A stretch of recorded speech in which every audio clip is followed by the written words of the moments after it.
Hi kids, welcome to my channel. நம்ம இன்னைக்கு ஒரு மந்திர மரத்தை பற்றி பார்க்க போகிறோம்.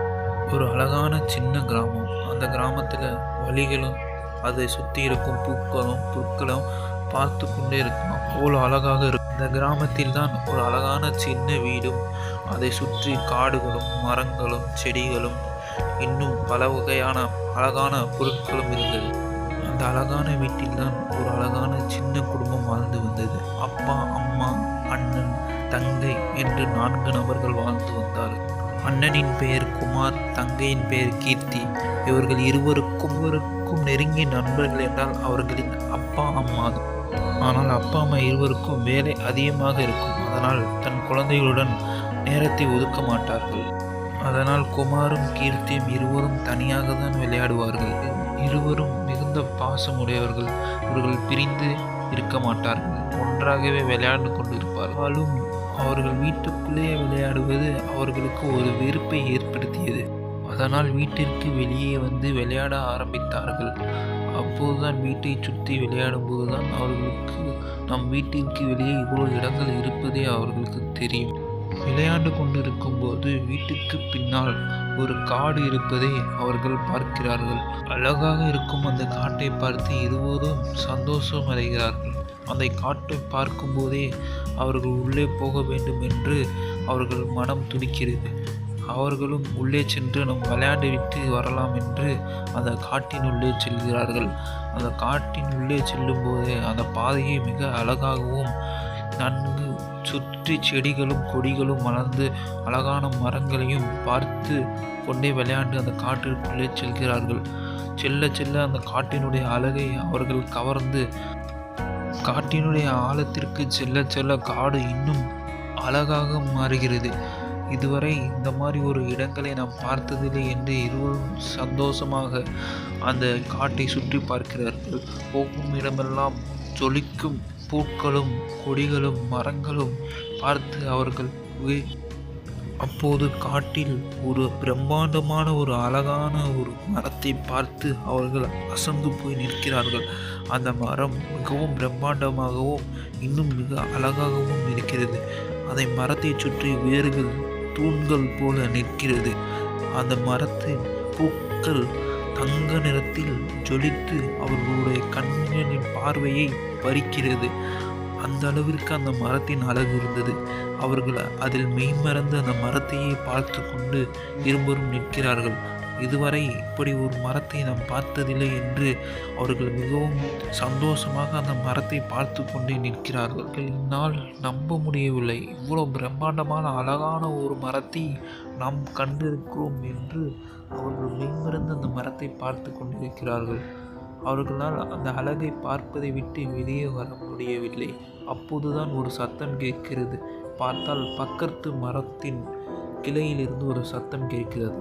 என்னவென்று பார்த்தால் அந்த மரம் பேசுகிறது.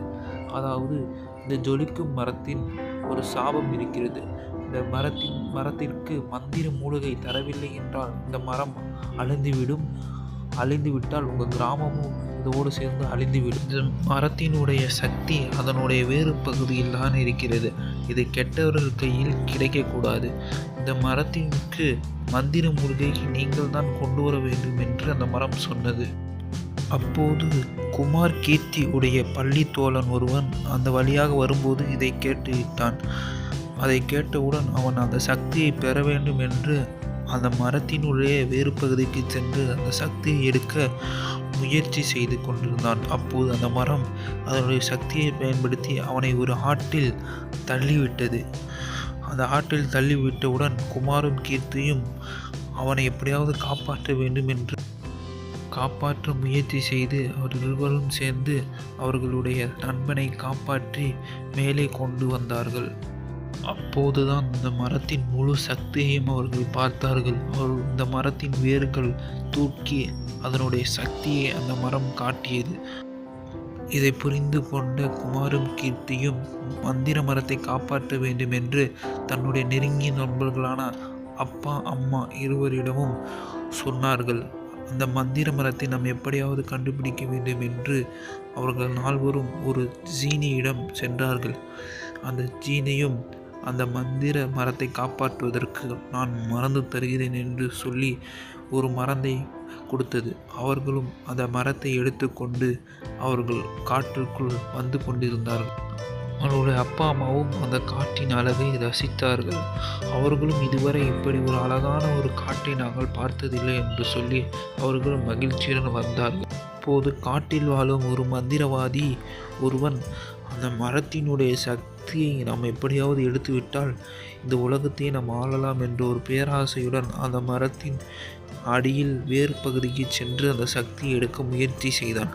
அப்போது அந்த மரம் தன்னுடைய சக்தியை பயன்படுத்தி ஒரு ஆழமான ஒரு ஆற்றில் அந்த மந்திரவாதியை தள்ளிவிட்டது. அந்த ஆறு மிகவும் வேகமாக அடித்து கொண்டு செல்லக்கூடிய ஒரு ஆறாகும். அந்த ஆற்றில் அந்த மந்திரவாதியை தள்ளிவிட்டு அடித்து செல்ல வைத்தது அந்த மந்திர மரம். குமார், கீர்த்தி அவர்களுடைய அப்பா அம்மா 4 நபர்களும் அங்கே வந்தார்கள். வந்து அப்பா அம்மா இருவருக்கும் மிகுந்த அதிர்ச்சி. இப்படி ஒரு பிரம்மாண்டமான அழகான மரத்தை பார்த்ததில்லை என்று கூறிவிட்டு அந்த மந்திர மரத்தை அந்த மரத்திற்கு கொடுத்தார்கள். அந்த மரம் அதை குடித்துவிட்டு தன்னுடைய இயல்பான சக்தி நிலைக்கே திரும்பியது. அதற்கு பின் தன்னுடைய முழு சக்தியை பயன்படுத்தி அவர்களுக்கு நன்றி செலுத்தியது. அந்த மரம் மிகவும் பொலிவாக இருந்தது. தன்னுடைய வேறு பகுதிக்கு அவர்களை கொண்டு வந்து தன்னுடைய சக்தியை காமித்தது. நாம் கற்றுக்கொள்வது எப்போதும் நம் ஒற்றுமையாக ஒரு நல்ல விஷயத்தை செய்யும்போது அதற்கு ஏற்ற நல்ல விஷயம்தான் முடிவாக வரும். இதனுடன் இந்த கதை முடிவடைகிறது.